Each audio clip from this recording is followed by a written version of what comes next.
नमस्कार, सुप्रभात. मी अजिंक्य भातंब्रेकर. तुम्ही पाहताय न्यूज 18 लोकमत. महत्त्वाची बातमी बुलेटिनच्या सुरुवातीलाच 30 नोव्हेंबर पर्यंत 100% लसीकरण करा आणि राज्यातल्या सर्व जिल्ह्यांमध्ये लसीकरण राबवा. सर्व जिल्ह्यांच्या जिल्हाधिकाऱ्यांना आता उद्दिष्ट दिलं गेलेलं आहे आणि नागरिकांना दोन्ही डोस घेण्याचंही आवाहन करण्यात येत आहे. मुख्यमंत्र्यांनी हे आवाहन राज्यातल्या सगळ्या नागरिकांना केलेलं आहे. सर्व नागरिकांनी लसवंत व्हावं असं आवाहन केलं गेलेलं आहे. मुख्यमंत्री उद्धव ठाकरे आज दुपारी पंतप्रधान नरेंद्र मोदी यांच्यासोबत कोरोना संसर्ग प्रतिबंध लसीकरण आढावा संदर्भामध्ये चर्चा करणार असल्याचं सुद्धा समजतंय.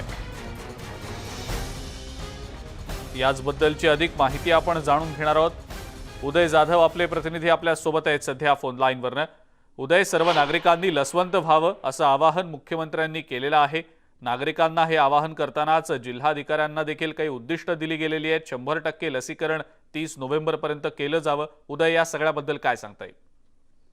कालच मुख्यमंत्री उद्धव ठाकरे यांनी राज्यातील सर्व विभागीय आयुक्त, सर्व जिल्हाधिकारी यांच्यासोबत अतिशय महत्त्वाची बैठक घेतलेली आहे. या बैठकीमध्ये राज्यामधल्या सर्व नागरिकांचं 100% लसीकरण येत्या 30 नोव्हेंबर पर्यंत पूर्ण करण्याचं टार्गेट जे आहे सर्व जिल्हाधिकाऱ्यांना दिलेलं आहे.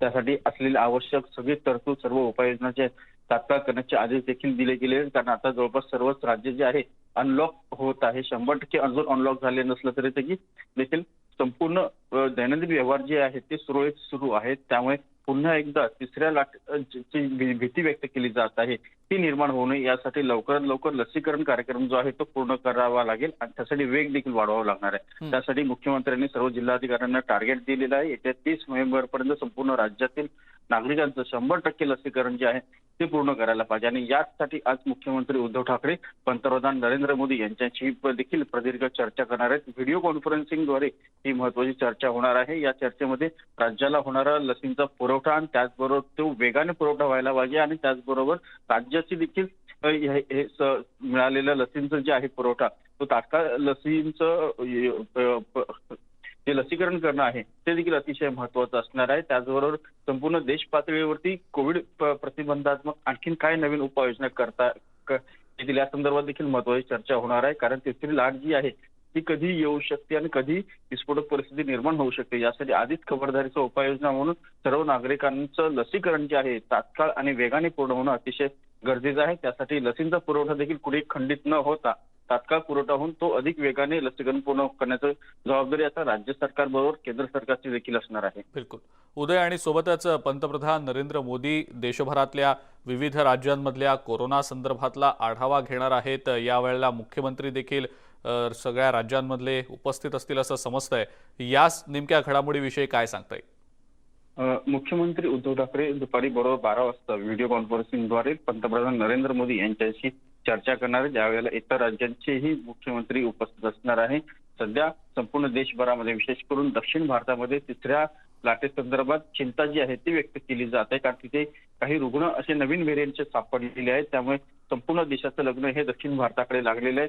हे दक्षिण भारतात आलेलं लोण जे आहे ते कोणत्याही परिस्थितीत कोणत्याही क्षणी संपूर्ण देशभर देखील पसरू शकतं. त्यामुळे त्या ठिकाणी त्याला प्रतिबंध करणं आणि लसीकरण जे आहे ते अधिक वेगाने वाढवणं आणि इतर राज्यांमध्ये लॉकडाऊनची सारखी पुन्हा एकदा परिस्थिती निर्माण होऊ नये यासाठी केंद्र सरकार, राज्य सरकार हे एकत्रित येऊन नागरिकांच्या सोयी सुविधांसाठी आणि त्याचबरोबर त्यांच्या दैनंदिन जीवनामध्ये कुठलाही अधिक व्यत्यय येऊ नये. कारण गेले जवळपास 2.5 वर्ष लॉकडाऊनमध्ये संपूर्ण देश असेल, संपूर्ण राज्य असेल हे भरडून निघालेलं आहे. पुन्हा अशी परिस्थिती निर्माण होऊ नये यासाठी लसीकरण अधिक वेगाने होणं हेच अत्यंत महत्त्वाचं आहे आणि यासाठी ही महत्त्वाची चर्चा पंतप्रधान आणि मुख्यमंत्री यांच्यामध्ये होणार आहे. बिलकुल उदय, धन्यवाद. सविस्तर माहिती आपण दिली त्याबद्दल.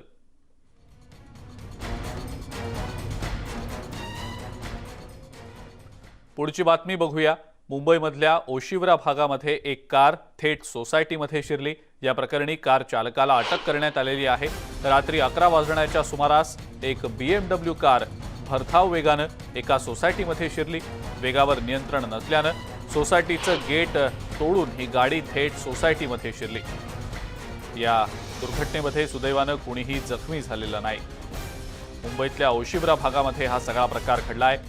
या सगळ्या प्रकारानंतर कार चालकाला अटक करण्यात आल्याची देखील माहिती मिळते.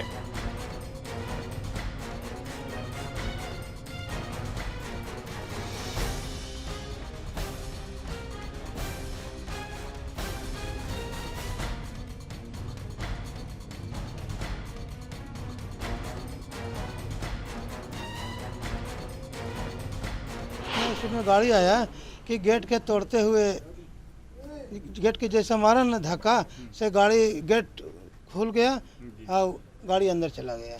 कितने लोग था गाड़ी में बैठा हुआ उस वक्त? आप कहाँ थे? हमसे खाना खा रहे थे, देखे नहीं ना। जब सब हल्ला हुआ ना तब बहुत आदमी जुट गए ना, तो कोई पता नहीं चला। तो कितना लोग था वो उस वक्त पता नहीं? ये लोग भाग गया था क्या? हाँ, सब भाग गए थे। ये गाड़ी छोड़ के भाग गए ये लोग? हाँ। तो फिर आपने सोसाइटी के लोगों को बताया क्या? नहीं, सोसाइटी के लोग खुद आ गए।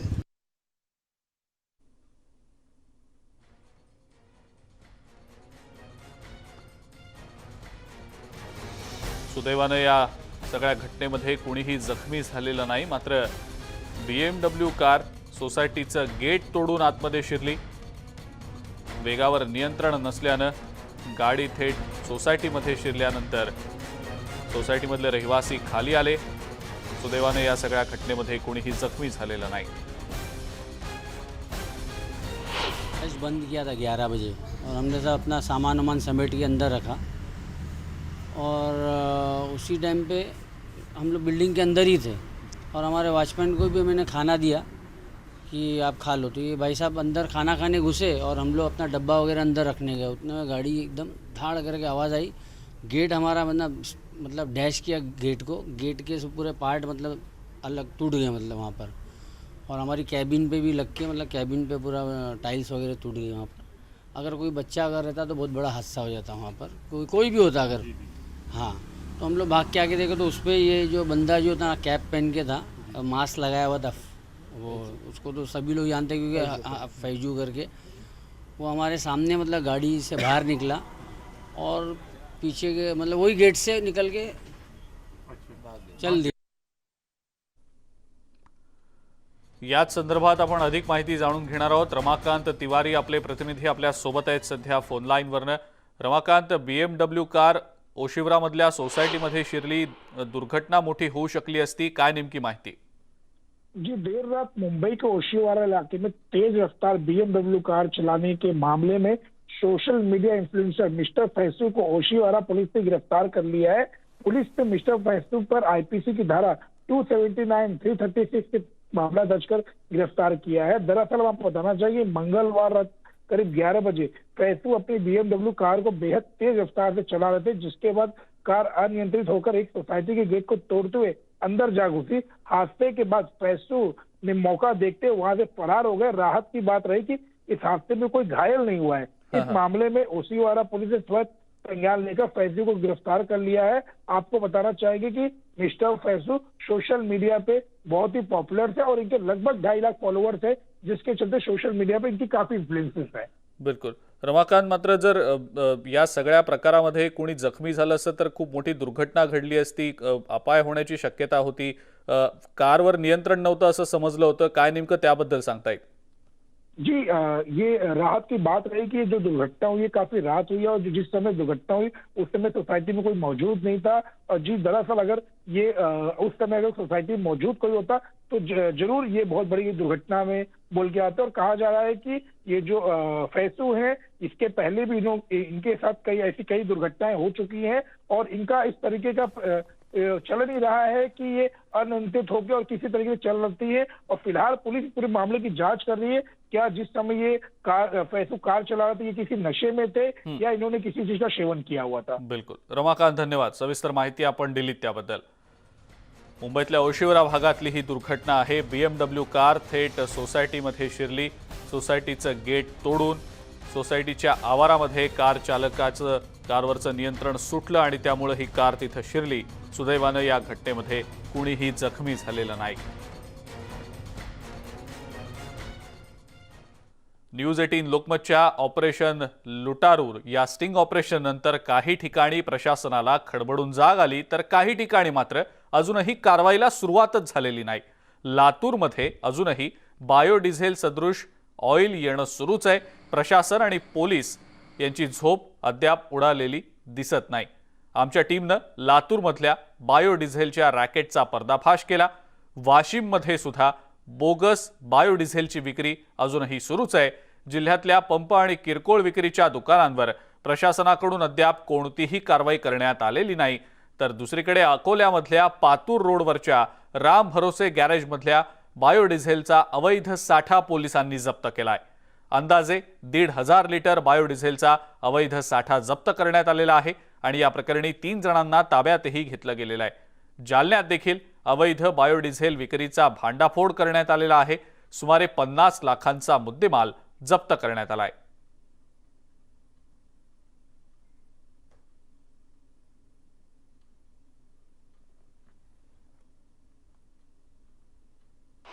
राज्यातला सगळ्यात महाघोटाळा उघडकीस आणल्याच्या नंतर, बायोडिझेल घोटाळा उघडकीस आणल्याच्या नंतर लातूर जिल्ह्यामध्ये हव्या त्या प्रमाणात कारवाईंची अपेक्षा होती।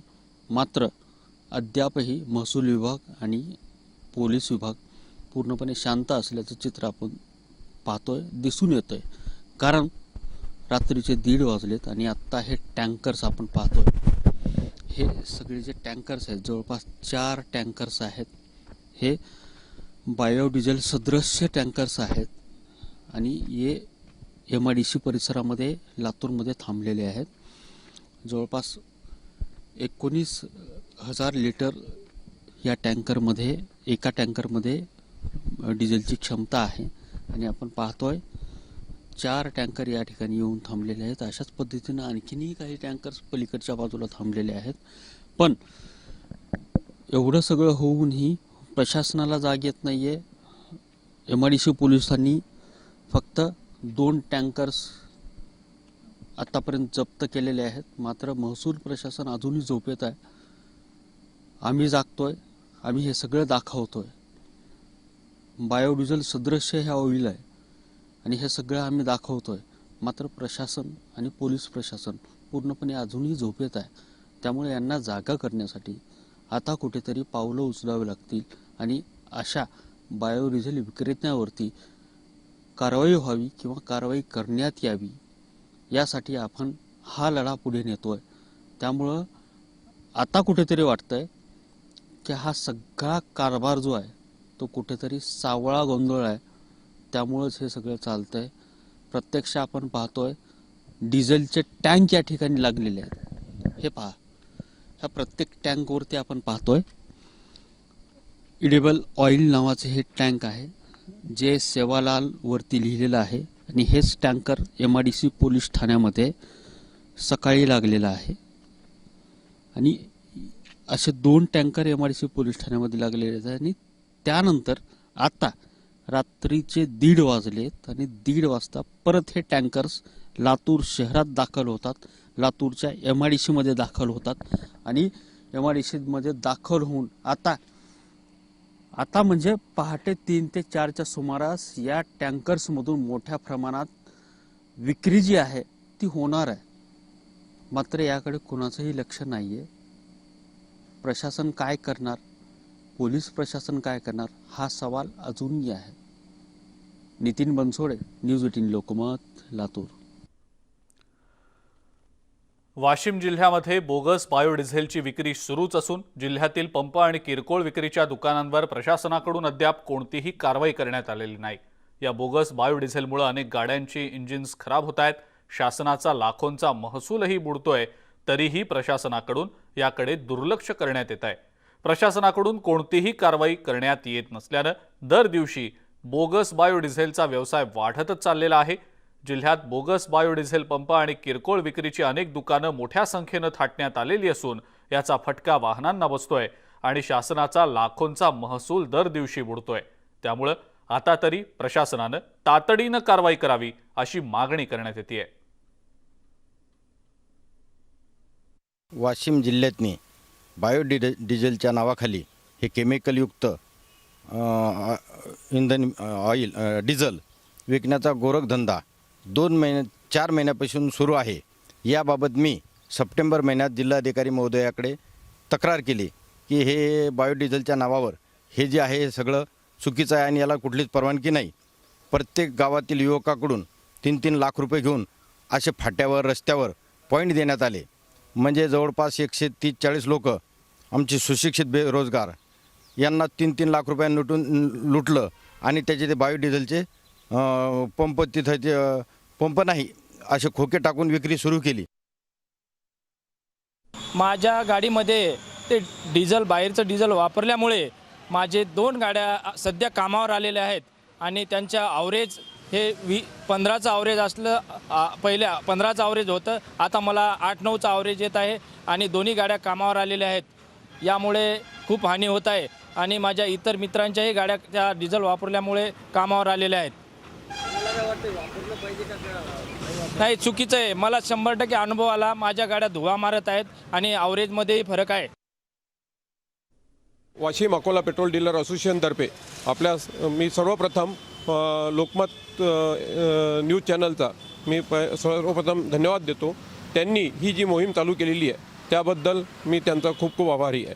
तसंच मी सगळ्या जनतेला आवाहन करू इच्छितो की हा डिझेल बायोडिझेल म्हणून जो पदार्थ विकला जात आहे तो बायोडिझेल नसून तो एक प्रकारे पांढऱ्या रंगाचा केरोसिन आहे आणि आपण आपल्या RC बुकमध्ये RTO मोटर व्हेकल ॲक्टप्रमाणे गाड्यांमध्ये डिफाईन केलेलं आहे का पेट्रोल गाडी, डिझेल गाडी किंवा CNG गॅस याच्यावर आपल्या गाड्या डिफाईन केलेल्या आहे. कोणत्याही प्रकारचा आपल्या गाड्यांमध्ये बायोडिझेलचा मोटर व्हेकल ॲक्टमध्ये उल्लेख केलेला नाही.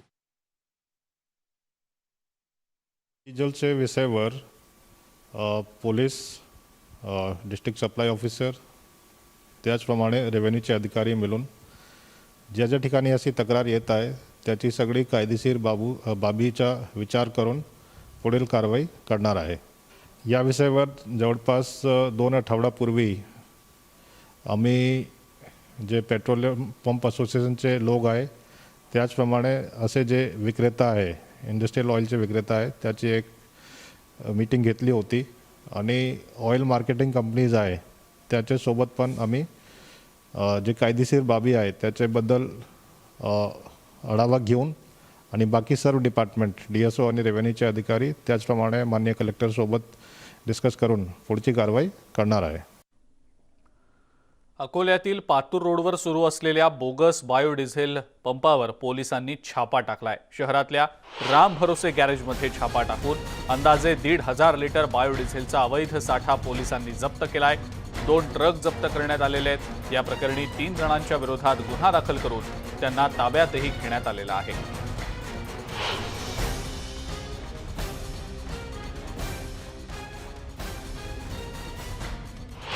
अकोला जिल्ह्यामध्ये माननीय पोलीस अधीक्षक जी श्रीधर सर यांचे जे विशेष पथक आहे त्यांना अशी खात्रीशीर खबर मिळाली की अकोला जिल्ह्यातील वाशिम बायपास पातूर रोडावर एक राम भरोसे म्हणून गॅरेज आहे. त्या गॅरेजमध्ये बायोडिझेलचा मोठा स्टॉक केलेला आहे आणि ती ग्राहकांना ट्रॅक्टरमध्ये, ट्रकमध्ये विक्री केली जात आहे आणि त्यांच्यावर कुठलेही लायसन्स किंवा पास, परमिट, परवाना नाही आणि ते काळाबाजारी करून जास्त दराने विक्री करीत आहे अशी खात्रीशीर खबर मिळाली. त्यानुसार पुरवठा विभागाचे अधिकारी आणि पंच यांच्या समक्ष रेड केला असता तिथे 3 आरोपी मिळून आले आणि 2 ट्रक मिळून आले आणि जवळजवळ 1 ते 1,500 लिटर तिथे बायोडिझेल मिळून आलेलं की ज्याला कुठे महाराष्ट्र शासनाने त्याला प्रतिबंध केलेला आहे विक्री करण्यासाठी किंवा व्यवसाय करण्यासाठी त्याला प्रतिबंध आहे. न्यूज 18 लोकमतच्या बातमीनंतर जालन्यामध्ये देखील अवैध बायोडिझेल विक्रीचा भांडाफोड झालेला आहे. जवळपास 50 लाखांचा मुद्देमालही जप्त करण्यात आलेला आहे. अंबड तालुक्यातल्या दोदडगाव शिवारामध्ये बारसवाडा फाट्यावर एका धाब्याजवळ बायोडिझेल विक्रीचा गोरखधंदा सुरू असल्याची माहिती जिल्हाधिकाऱ्यांना मिळालेली होती. त्यानुसार त्यांनी पुरवठा विभागाला कारवाई करण्याचे आदेश दिले. यानंतर 21,000 लिटर बोगस बायोडिझेल जप्त करण्यात आलं.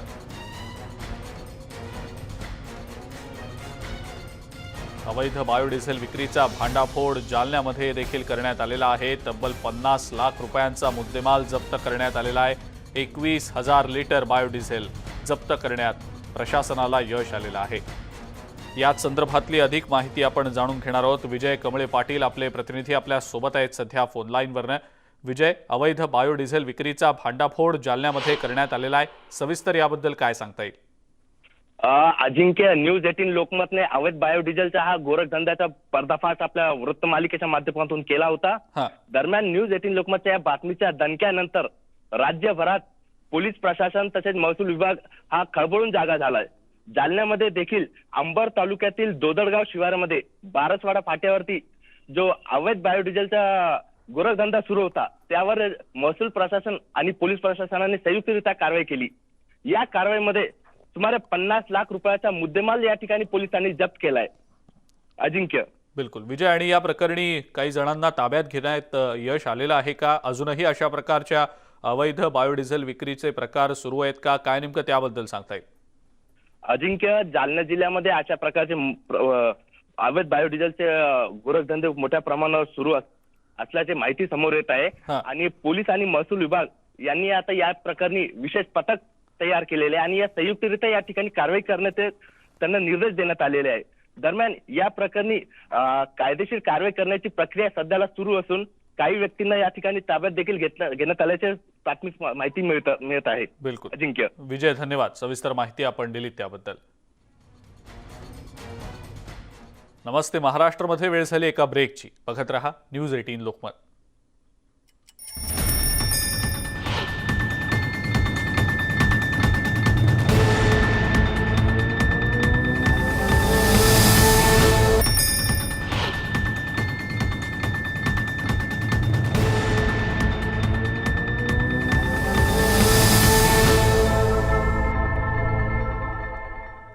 नमस्ते महाराष्ट्रमध्ये ब्रेकनंतर आपल्या सगळ्यांचं पुन्हा एकदा स्वागत. पुढची एक महत्त्वाची बातमी आपण बघूया. कोळसा ही राष्ट्रीय संपत्ती आहे आणि या राष्ट्रीय संपत्तीचा वापर होत असताना यावर देखरेख ठेवण्याचं काम हे खनिकर्म महामंडळाचं आहे. मात्र खनिकर्म महामंडळानं आपली ही जबाबदारी कंत्राटाच्या माध्यमातून एका खासगी कंपनीला दिलेली आहे. हे काम देताना मोठ्या प्रमाणात अनियमितता झाल्याचा आरोप आता केला जात आहे. झायनो कंपनीकडे कामाचा अनुभव आणि प्रयोगशाळा नसताना सुद्धा त्यांना कंत्राट दिलं गेलं. पुढे या कंपनीनं एक्सिकॉन कंपनीला पेटी कंत्राट दिलं. हे कंत्राट देताना मोठी अनियमितता झाली असून खनिकर्म महामंडळावर वर्षाला कोटींचा भुर्दंड यामधनं बसतोय. त्यामुळं या कामाची आणि या अनियमिततेची सीबीआय चौकशी व्हावी अशी मागणी राष्ट्रवादी काँग्रेसचे नेते प्रशांत पवार यांनी केलेली आहे.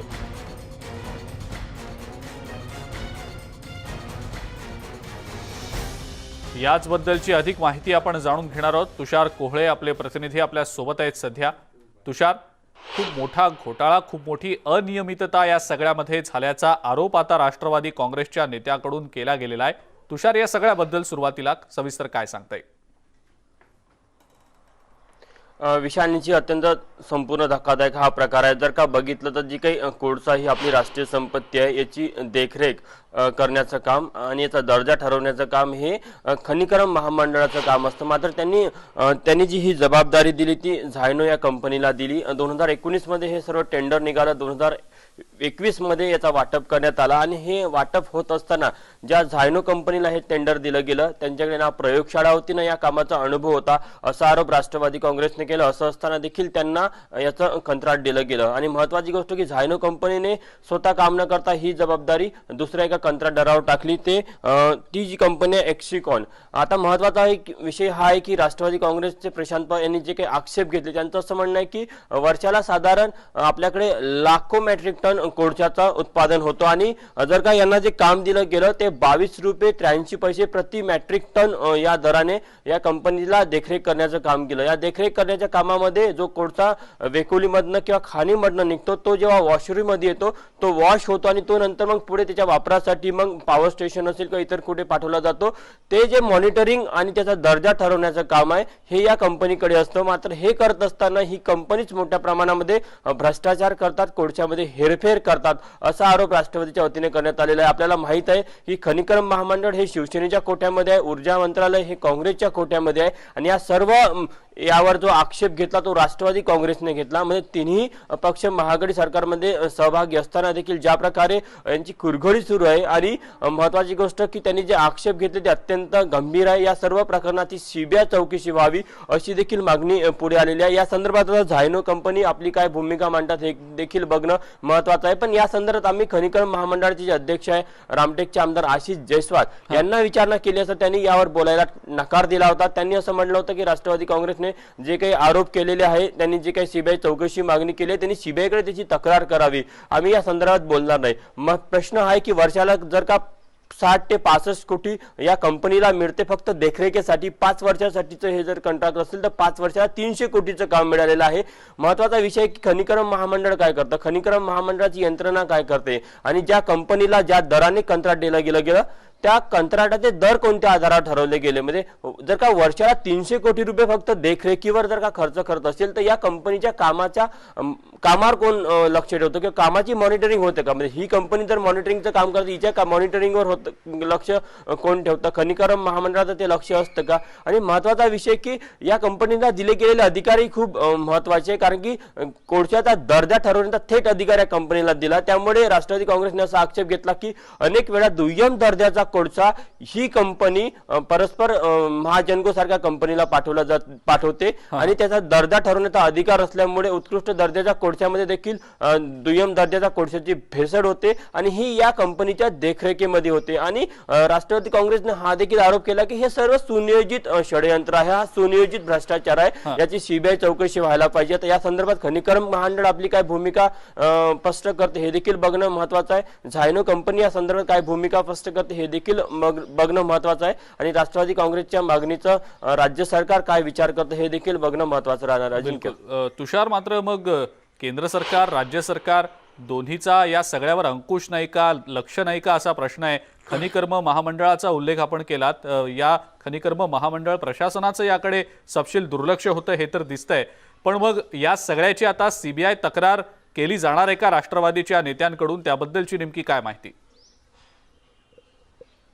निश्चितच आम्ही राष्ट्रवादीचे जे नेते प्रशांत पवार ज्यांनी ही सर्व प्रश्न उपस्थित केले आणि एक पत्रकार परिषद घेतली, माहितीच्या अधिकारामध्ये त्यांनी काही कागदपत्र काढलेली होती, त्यांना विचारलं. त्यांनी म्हटलं की जर का खनिकर्म महामंडळ किंवा झायनो कंपनी याबद्दल जर का आपली भूमिका स्पष्ट करणार नाही तर निश्चितच ते सीबीआयकडे याची तक्रार करणार आहे. महत्त्वाचा विषय हा आहे की राष्ट्रीय संपत्ती असताना अशा प्रकारे जर का सुनियोजित पद्धतीने भ्रष्टाचार केला जात असेल तर मग निश्चितच त्याची चौकशी व्हायला पाहिजे. कारण की जे दर ठरवले गेले 22 रुपये 83 पैसे त्याचा आधार काय होता आणि वर्षाला लाखो मेट्रिक टन कोळशाचं उत्खनन होतं. मग इतक्या मोठ्या प्रमाणामध्ये उत्खनन होतं, एका कंपनीला जवळपास 60-70 कोटी रुपयाचं वर्षाला हे काम मिळतं.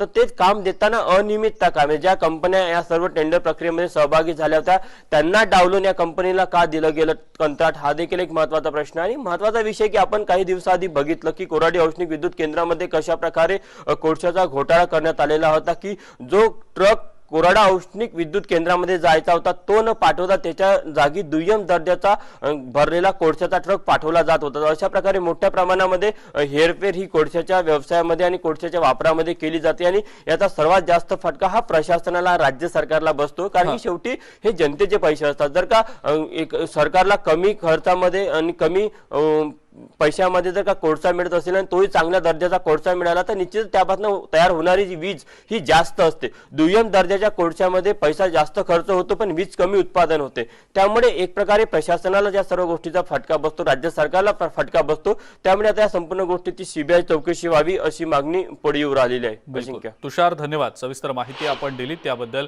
अनियमितता मोठ्या प्रमाणावर समोर येताना दिसतेय तसा आरोप होतोय राष्ट्रवादीच्या नेत्यांकडून. मात्र हे आरोप करणारे राष्ट्रवादीचे नेते प्रशांत पवार यांनी नेमकी काय प्रतिक्रिया दिली आहे या सगळ्या संदर्भात ते देखील पाहूया.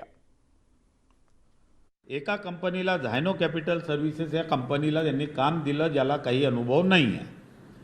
त्या कंपनीने दुसऱ्या कंपनीबरोबर जॉईंट व्हेंचर केलं आणि ती कंपनी आता काम करत आहे. तो एक वेगळा इश्यू झालेला आहे की या सगळ्या याच्यामध्ये प्रकरणामध्ये की बाबा ह्या कंपन्या कशासाठी यांनी एक मॉनिटरिंगचं काम काढलं. तर याच्यातून हे लक्षात येतं की मॉनिटरिंगचं काम याच्याकरता काढलं की 1 टन मॉनिटर करण्याकरता 22 रुपये 83 पैसे हा रेट यांनी डिसाईड केलेला. बरं, हा रेट डिसाईड करत असताना हा पहिलेच डिसाईड केला, म्हणजे ज्या वेळेस काही मॉनिटरिंगबद्दल विषय नव्हता आणि काहीच नव्हतं आणि कोल वॉशरीवाल्यांनी तो एक्सेप्ट केला. ज्यांचा ऑर्डर झालेला होता त्यांना कसं माहीत की मॉनिटरिंग कंपनी येणार आहे आणि मॉनिटरिंग कंपनीला आपल्याला 22 रुपये 83 पैसे हा रेट द्यायचा आहे. असं वाटतं की या मॉनिटरिंग कंपनीच्या माध्यमातून एक तर दलाली चालली आहे 22 रुपये 83 पैशाची. नमस्ते महाराष्ट्रामध्ये वेळ झाली आणखीन एका ब्रेकची. बघत रहा न्यूज 18 लोकमत.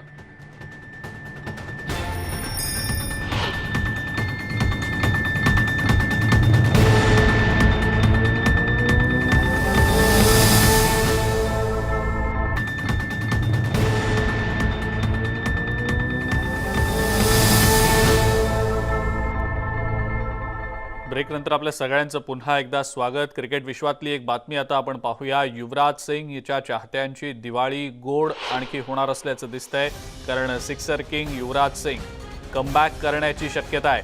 फेब्रुवारीमध्ये पुन्हा एकदा युवराज क्रिकेटच्या मैदानात दिसू शकेल. इंस्टाग्रामवरनं युवराज सिंगनं याबद्दलची एक हिंट दिलेली आहे. युवराजनं आपल्या इंग्लंड विरुद्धच्या शतकीय खेळीचा व्हिडिओ शेअर केलेला आहे. पण युवराज नक्की कमबॅक करणार का? क्रिकेटच्या मैदानावर तो पुन्हा एकदा परतणार का? असे अनेक प्रश्न आता उपस्थित करण्यात येत असल्याचं दिसतंय. जरी समजा युवराज सिंगनं कमबॅक करण्याचा निर्णय घेतला तर तो नेमका कोणत्या प्रकारात खेळेल? T20, वन डे किंवा टेस्ट या तीनपैकी नेमक्या कोणत्या फॉर्मॅटमध्ये तो पुन्हा एकदा मैदानात आपल्याला दिसू शकेल याबद्दल कोणत्याही प्रकारची स्पष्टता झालेली नाही. युवराजनेही स्पष्टपणे याबद्दल काही माहिती अजून दिलेली नाही. मात्र एक प्रकारची हिंट मिळते, एक प्रकारची शक्यता म्हणू शकतो आपण.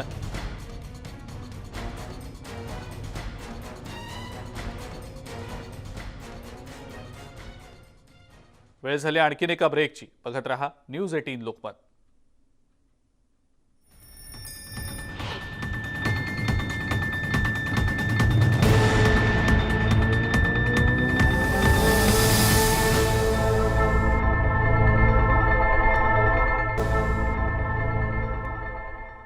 ब्रेकनंतर आपल्या सगळ्यांचं पुन्हा एकदा स्वागत. कोरोनामुळे आलेलं नैराश्य, दुःख, मळभ बाजूला सारून पुन्हा एकदा नव्या उमेदीचा, आशा आकांक्षांचा दिवा पेटवण्यासाठी आपण सगळेच जण सज्ज झालेलो आहोत.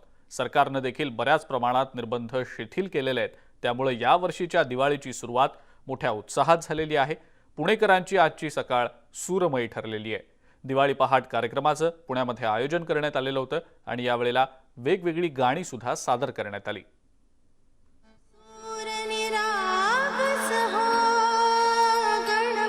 सूर निरागस हो, मोरया मोरया गणपती बाप्पा मोरया, मोरया मोरया गणपती बाप्पा मोरया.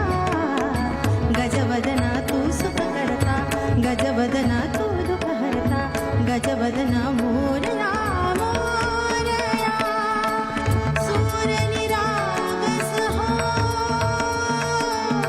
सूर निरागस हो,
सुरसुमनानी भरली ओंजळ नित्य रीती भावी चरणावर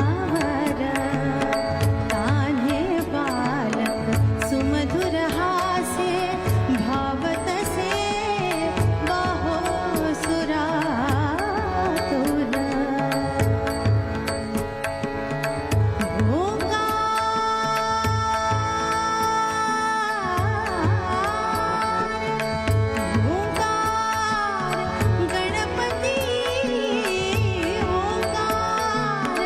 गणपती अधिपती सुखपती छंदपती गंधपती लीन निरंतर हो लीन निरंतर हो लीन निरंतर हो सूर निरागस हो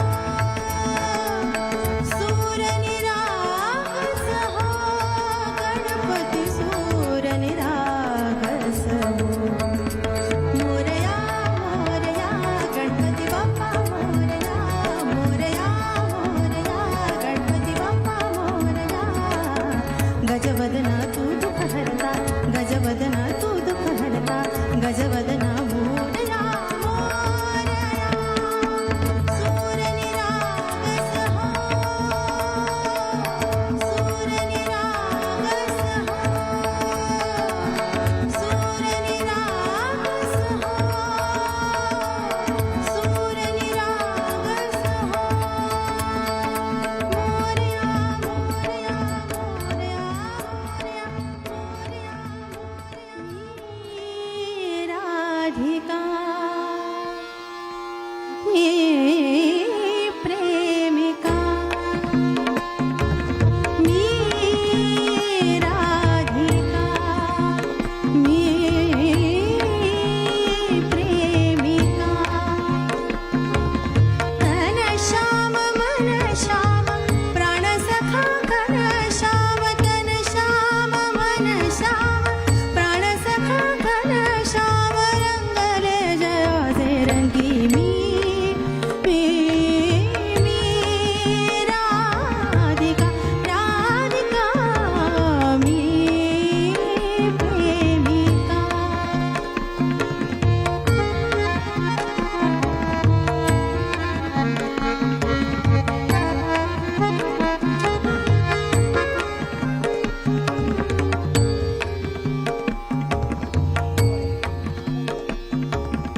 अपरात्री कुंजवनी सूरमधुर जागमनी अपरात्री अपरात्री